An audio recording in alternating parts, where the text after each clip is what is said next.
Yep, I'll take that off you. Right, it is. I was going to say it's the big one, but it's the sort of penultimate big one, right? It is the two grand finalists playing each other first and foremost to see what they can perform like in this one before they get to the grand final. It's coming up shortly, but let's head to this one. The commentator for this one is Rob McLean. Cheers, Connie. One of the players of the night, and on shot there was Joe Lewis. What a night he's had. And that is the league table going into game number 6 of the round robin phase. Rangers getting 3 points on the board, so they'll be happy about that, but they were never going to make the final. It is Aberdeen and Dundee United who go into this with 6 points out of 6. It's going to be interesting. This is the final before the final, the big one before the big one.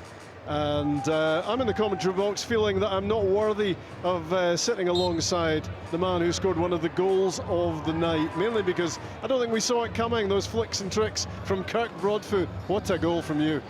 Yeah, pulled it out of the locker. That was a belter, an absolute belter. And it rounded off the 6-1 win. That must have been really satisfying to get a big win to end the night for you. Yeah, definitely. It was obviously disappointing to go out of the tournament, but to beat your closest rivals, it's always nice. Well, I did ask Craig Conway, who was in that seat before you, whether he was going to come up with a late burst for top scorer on the night. So that's his second goal of the night. So he's now only one behind Lee Miller. So it could be those two jesting it out for the golden boot on the night. We shall see. But that's a mistake at the back from Aberdeen, and it lets Dundee United get started with the opening goal. That was a chance to level things up. It could be lively, this one, and of course they can play with a bit of freedom here because it's not going to affect the fact that they're both in the final anyway.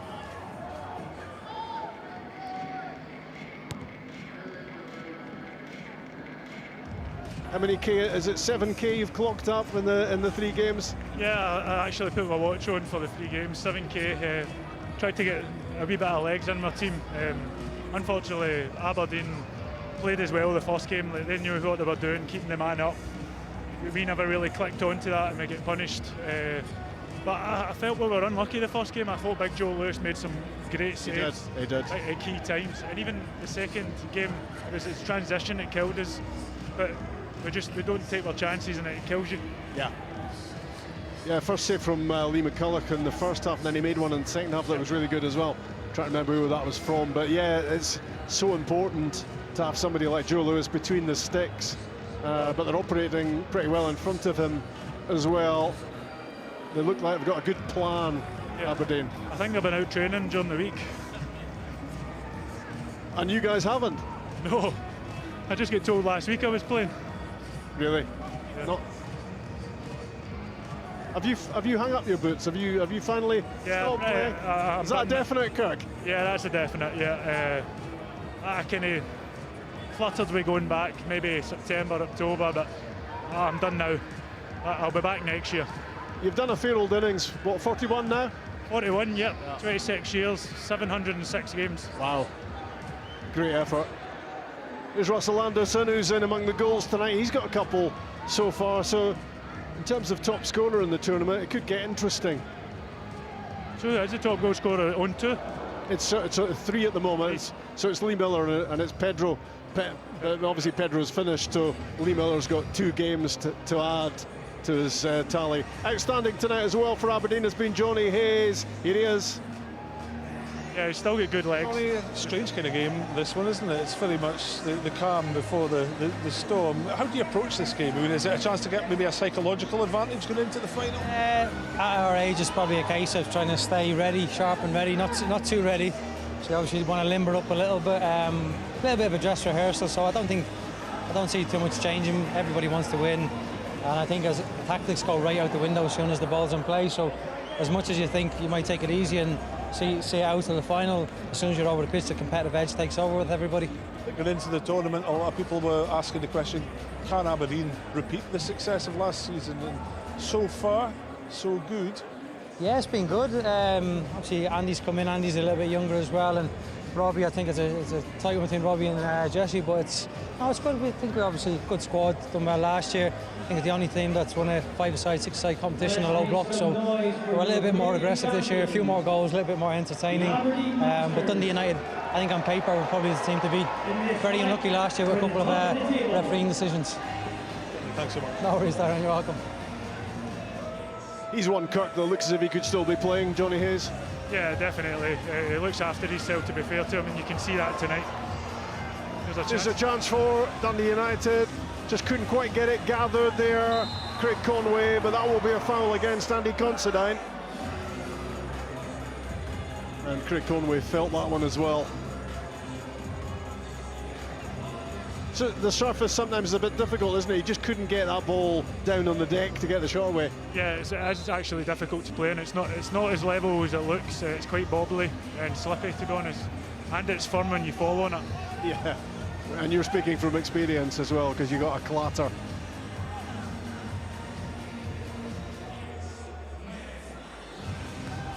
Paul Dixon. Danny Swanson just dropping off. Dixon on the favourite left foot. Can he find the net? He certainly can. Well, he scored with his right foot earlier, which is a bit more unusual, but that time, as Aberdeen backed off, you sensed there was that gap to find, and he did it really well, Kirk. Yeah, it's a fine finish, to be fair. Bottom corner. I don't think he's long retired himself, Paul. No, he looks still pretty fit. Here's Russell Anderson. Very cool, very calm.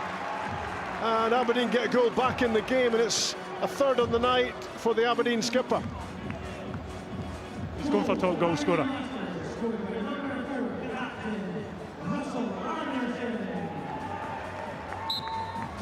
Well, if he gets top scorer tonight, we are not going to hear the end of it from Russell Anderson. How calm did he stay there? He wasn't going to rush the shot. He just waited for Paul Gallagher to commit, and then side-footed it in.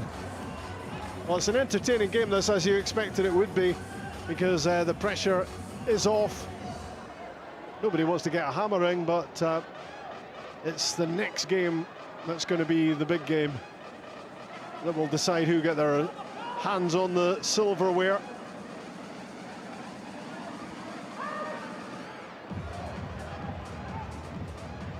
Nice touch from him as well, Russell Anderson. Robbie Winters with the toe poke.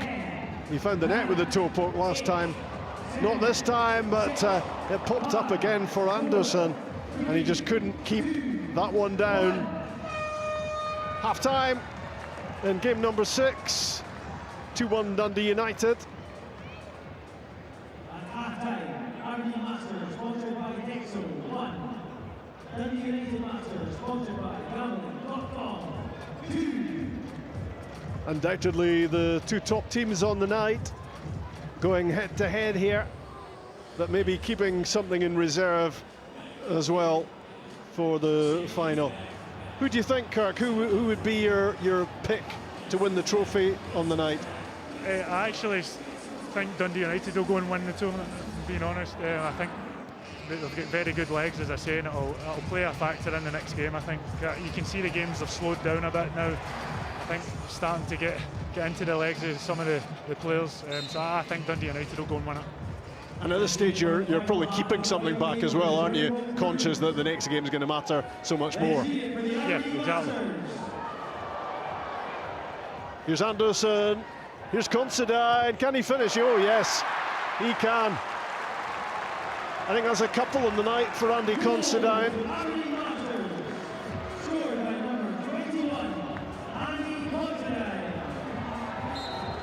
Again, it's all about composure, isn't it? Not rushing it, and then seeing the gap and finding it. 100%. That brings the scores to even Stevens of 2-2. Still all to play for now. Make some noise for your Dundee United Masters. Make some noise for your Morgado Gomez, John Rankin. Well, he's got real power in that left foot, and it was a good save again by Joe Lewis. The only thing missing for Joe Lewis so far tonight is he hasn't scored yet. He did score a year ago, of course, and he's been talking about that a fair bit since as well.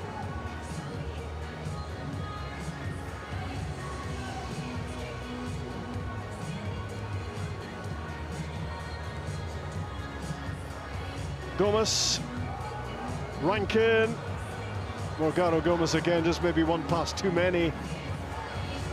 Let's hear from Danny Swanson. Danny, is there anything we can read from this game to take into the final? No, I don't think so. I don't think so. I think they've played smart. They've left Johnny Hayes off for a while, and he'll be fresh for the final. So I wouldn't take much into this. It's a strange kind of game because I guess both teams would like to take it easy and maybe rotate the squads. But you don't really have that option in this kind of format. No, I don't. To be honest, I don't think. You want to win every game. It doesn't matter if you need to win or not. You want to win every game, so you can always still feel that both teams are desperate to win and top the group. So no, I think the final will be a bit more feisty than this. Thanks a lot. Cheers, mate. Cheers. Long range from John Rankin, spotting goalkeeper off his line, but I don't think that was going to beat Joe Lewis. Lee Miller rolls it back for Johnny Hayes. In from Anderson. And successfully blocked off by Paul Dixon was Lee Miller.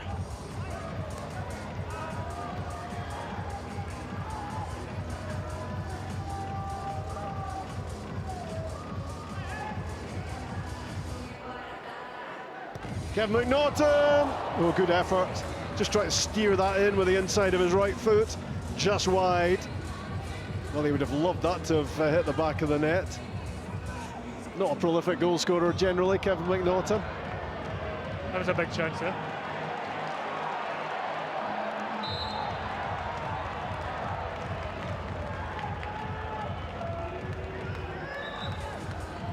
Aberdeen 2, Dundee United 2.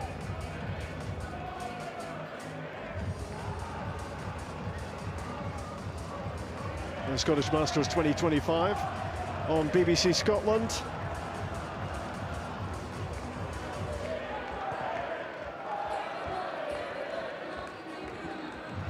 Both these teams will be cranking it up shortly for the game which will decide who gets their hands on the trophy. That was a late one from Prince Boisben. Got there as quickly as he could on Derek Young. The big man's wanting that top goal scorer.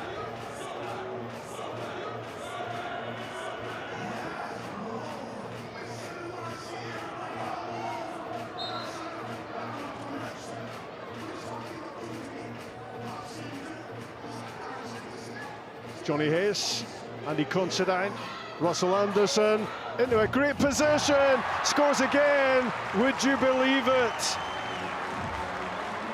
Gets himself into position. Would he ever recover if he won the Golden Boot?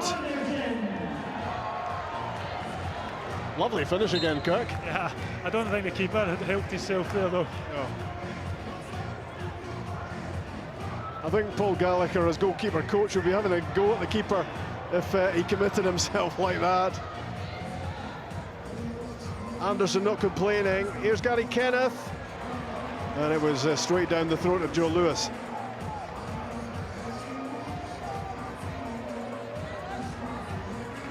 So are Aberdeen going to go into the final with a 100% record?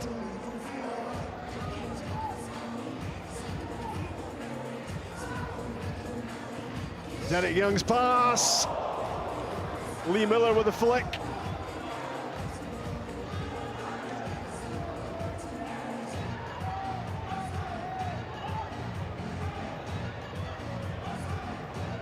Conway. Boisben shot blocked. It's that man Russell Anderson as well. He's doing it at both ends. He's everywhere. Kenneth's pass. Good positioning from Andy Considine.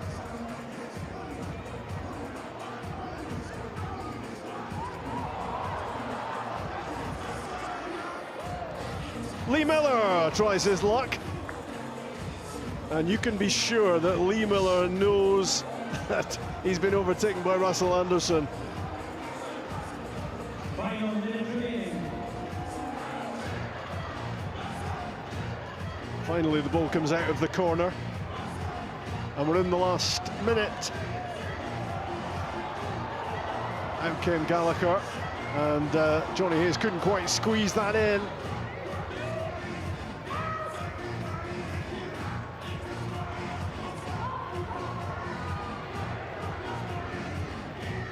Anderson for Hayes, and on the right foot he just chips it into the gloves of Gallagher. Out comes Joe Lewis, and out of bounds.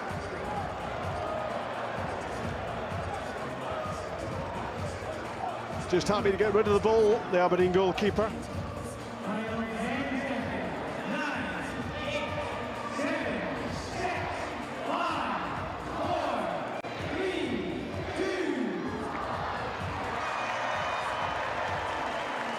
Aberdeen into the final with a 100% record. But Kirk, you reckon it's going to be, that's your big prediction is Dundee United to win? I'm going for Dundee United. Okay. Great, well thanks for your co-coms, good to have you here, and well done. Thanks very much. I take it you've got a recording of that goal that you'll be playing back to yourself later on. Hopefully the message is recorded it. Oh, I would think so, that was a bit special. Thanks a lot, good man. Cheers. Cheers, Kirk. So that's us finished the round robin of games. Another great finish from Paul Dixon. And what about Russell Anderson? In your own time, Russell.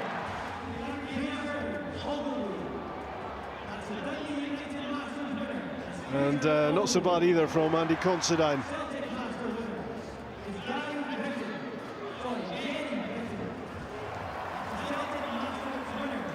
Four-goal Russell Anderson leads his team into the final, and Kev McNaughton is alongside Tyrone. Kevin, a win over the team you're about to play in the final, does it give you any sort of psychological edge going into it, or does it make them even more determined? No, just it's been obviously playing them right there. You can see the quality they've got, and they're a wee bit youthful as well, so they've got the legs. But I think we've got a decent mix in our squad this season. I think, like say, Andy Considine coming in, he's got a wee bit of freshness. It's made a wee bit of difference to us this year, so just hope for another same result as the last game. Last year I was obviously talking about the fact that you had a goalkeeper who scored a goal. I didn't expect to be talking about the fact that Russell Anderson would be leading the race for the Golden Boot. Rusty keeps himself fit. You could see him darting a bit there. And he scored a couple of good goals in the last tournament as well. So yeah, just I'm absolutely knackered, to be honest with you. I've still got the thought of another game is it's killing us at the moment, to be honest with you. My hips are dying. And just see if we can get ourselves going for another one. I guess you'd say you're absolutely knackered, but it's just one more push, isn't it? One more wee push. Last year we didn't really play great football, we sort of ground out results, but I think this year we've actually played some decent stuff, so I think we've deserved to make the final this year. Hopefully we can make it a double. All the best in the final. Yeah, huge moments for Aberdeen in this one, and probably the biggest moment of the past 14 minutes or so was that the captain getting himself on top of the scorers chart right now. Can he get that golden boot? Right, let's have a look at how things stand right now. So Dundee United won 3-0 against Celtic, then Aberdeen were 4-2 winners against Rangers. It was another 4 goals for Aberdeen this time against Celtic, and then Dundee United another emphatic victory for them, 3-1 against Rangers. And what about that one? The Old Firm derby ended 6-1 to Rangers Masters against Celtic Masters, and then the build-up, the dress rehearsal if you like, to the grand finale, Aberdeen 3, Dundee United 2. John Rankin and Russell Anderson, I'll speak to them in just a second, but it'll be happy viewing for both of them, I think, particularly you, Russell, looking at that. Aberdeen lead the way on 9 points, and then Dundee United just behind them on 6, which means no prizes for guessing then who is going to be in the grand final. It's Aberdeen against Dundee United. Right, okay. What did you learn, Russell, from that one that you can take into the final, apart from that you've still got your shin boots on? I'm just more tired than I was before the start of the third game. That's what I learned from it. Not much. Honestly, these games, there's nothing between the teams. I thought that last year, and I thought the same there. Really nothing much in it. So you're looking for somebody just to come up with a little bit of quality, and I think fitness as well will tell as the longer the game goes. How fit do you feel right now? What do you think? Oh, listen, you've done well so far. How do you tweak things in any way going into this final? Because it's always a bit weird, doesn't it, when you play them again and then you play them again in the final? Yeah, we said that. Obviously, we're trying to cut time there, Connie, and asking if we could have 2 10-minute halves. But I don't think anybody was up for it. They're saying in my ear, no. No, we're ready for it. The boys are just, they're trying to get the freshest ones on the pitch just now. Obviously, tired legs, a lot of shift and rest in between, so it's the freshest ones that are on to begin with, and then we'll see how it goes. Yeah, I was going to ask you about the importance of the squads. Whose decision is it? To be fair, we've actually come up with a decent plan so far in regards to just put your hand up when it's time to come off. I think the honesty is the best bit with that. When there's no point in having a strategy before it, saying right, you'll come on after 4 minutes, you come on after 3. I think it's just a case of I'm tired, hand up, off. The only problem is you get 3 tired at the one time, you've only got 2 subs. You're like, I can't see you, no, you're fine, stay on. What about you guys? How are you approaching that in terms of tiredness? And exactly the same. The same? Trying to rest a couple of boys for the game there. But yeah, it's exactly the same. It's just take it as it comes. You see how actually people are performing throughout the game, and like I say, it's up to the boys on the side to make that decision. If they're ready to come on and the other ones are ready to come off, then just do it. Anyone surprised you tonight? Russell? Is he top of the goal scoring charts? He did surprise me. The calmness he's finished there at the end. I hope he doesn't do that in the final. What else have you got up your sleeve? Nothing. Absolutely nothing. I'm surprised myself, actually, I have to be honest. So in terms of fitness, right, I know, like, you know, some of the guys are saying that they only found out a couple of days ago or whatever that they were going to play tonight. You obviously keep your fit self normally quite fit, but have you had meetings before this? Do you sit down and talk about what you are doing, or is it just a case of high five when you turn up and see how you get on? No, it's a case of turning up and somebody says, I'm struggling, I'll not be able to play much tonight, and you just think I'm going to need to play longer than what I actually thought. But let's see, when you get out here, I think there's always a dread when you arrive, and then when you get out there and the first whistle goes, you feel great. Then as it gradually goes, you get a wee bit more tired, and then you wake up tomorrow morning and think, oh no, what have I done? So we're at the bit just now where we're going, oh no, but we're not quite there yet. Right. Well, so we're looking forward to it, Connie. I know what would help that feeling is if you get your hands on the trophy and you've got that memory to wake up to tomorrow morning. I'll let you both go and get organised, give your motivational speeches on the go, because we are building up to the grand final here at the Scottish Masters 2025. It's Aberdeen against Dundee.